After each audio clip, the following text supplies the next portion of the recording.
But the thing is that in the 21st century church, you say, this person has got a gift for evangelism, send them out alone. So they're like a gunslinger. It's like a Western cowboy movie. You take the evangelist, you give him his Bible, put it in his holster, he takes his 4 spiritual laws, and off he goes.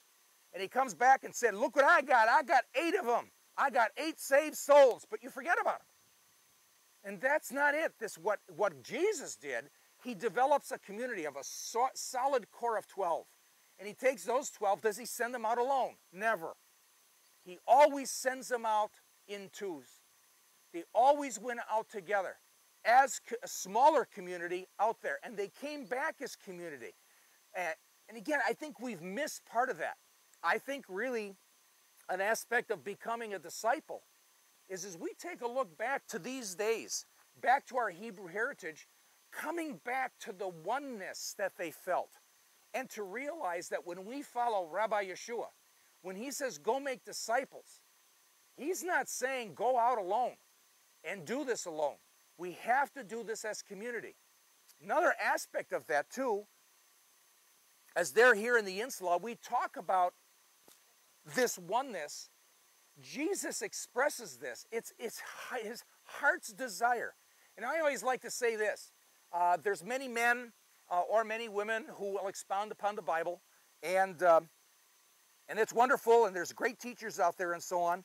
But I always listen to Jesus' words, because Jesus is God, rather than somebody who contradicts Jesus and says, well, I get a different opinion of what he meant. So when I take a look at the book of John, Jesus is talking, in my Bible, the New American Standard, it talks about the high priestly prayer. And there's a verse there in John 17, verse 11, it says, I am no longer in the world, and yet they themselves are in the world, and I come to you, Holy Father. Keep them in your name, the name which you have given me, that they may be one, even as we are. And in that oneness, Jesus also says, you as disciples as one, here's what I want you to do, and we'll talk more about this. I want you to go, not alone, together as a community. For instance, us being here in the Galilee now and doing these videos, I feel a great sense of binding, a great sense of connectedness with all of you that have taken Hebrew Heritage 1, Hebrew Heritage 3, and Hebrew Heritage 4 last year. The ministry, we were trying to estimate over 300 people have taken classes or participate in things. And it's because of you, we're here. We're one with you. And you're from various churches, various denominations, various points of view, but you're one because you said, no, we believe in this. We believe that the church needs to come back to its Hebrew heritage. And I'm not alone here. I'm with my wife, who's the camera girl, and I'm with Pastor Rod. And the thing is that as we're here working together, and it's work in putting it together, we're delighted because we're not alone. I couldn't do this alone. None of us could do this alone. So indeed, that's that aspect of discipleship. So the summary, coming here, the disciples knew oneness. They lived in an insula.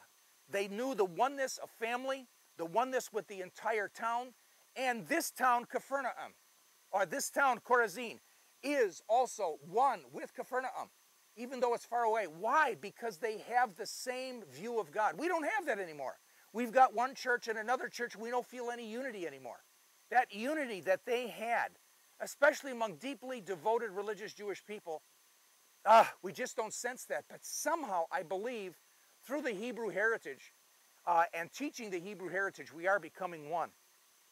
Let me give you just a slight introduction of where we're headed to in the next lesson. And our camera girl is going to pan over to the synagogue.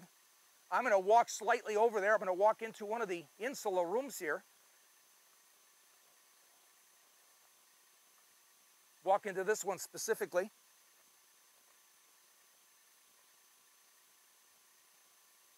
And you can see an adjutting wall over here right behind me.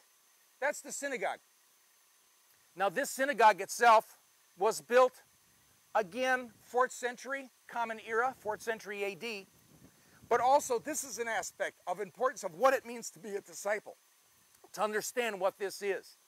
So what I want to say to you, come. Not here. We're going to go to another place where there's a synagogue. The ruins of the synagogue, that synagogue for sure was open in Jesus' day. I'm going to take a look at that aspect because it's also related to becoming a disciple.